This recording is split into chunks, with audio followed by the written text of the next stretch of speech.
Pozdrav svima, sada ću vam pokazati na koji način možete kalemiti trešnju na čip.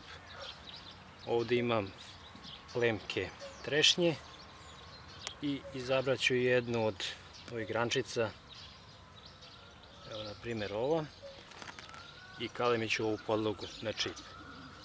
Znači prvo izaberemo jedan čip koji nam odgovara i zasečemo ispod njega ovako.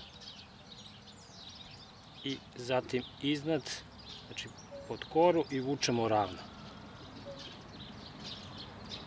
Evo ga. Evo vidite.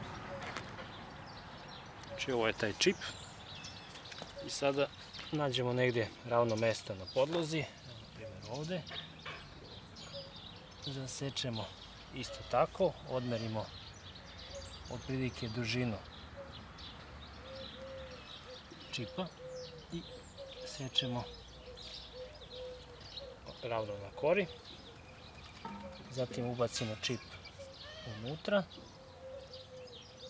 Vidite. Znači poravnamo kore. Znači jednu stranu minimum. Neko vezivo kao ovo koristim. Znači to je plastična traka. I sada lepo, znači kada ga pozicioniramo, stegnemo ga lepo.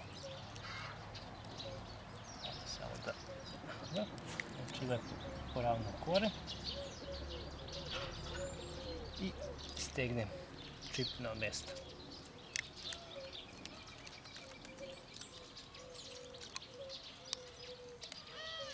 Znači nikako preko pupoljka ne treba foliju zatezati jer dođe do stvaranja kondenzacije, to jest pare unutar folije i čip odumre. I ovo sad još jedan najlon, inače stavim bele najlone preko da bi zaštitio ovo mjesto od isušivanja, pošto je sada jako sunce već.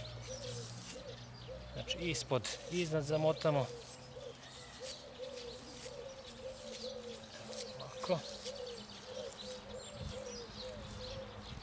Što bolje zamotam, tako da bi što manje virilo mjesta da može sunce direktno da isušuje. Evo ga.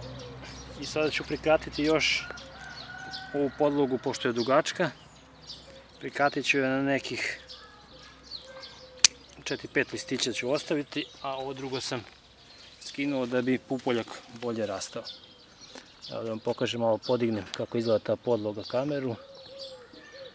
Evo vidite, znači ovdje sam je prikratio.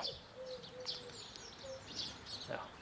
Znači to je kalemljenje trešnje na čip. Inače ovaj način kalemljenja je dobar jer može da se izvodi bilo kada.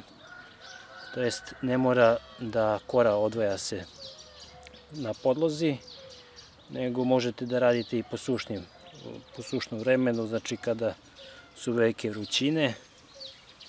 I jako dobar prijem sam imao i to je to. Znači vidjeli ste na koji način, nije teško i možete sami pokušati. Pozdrav!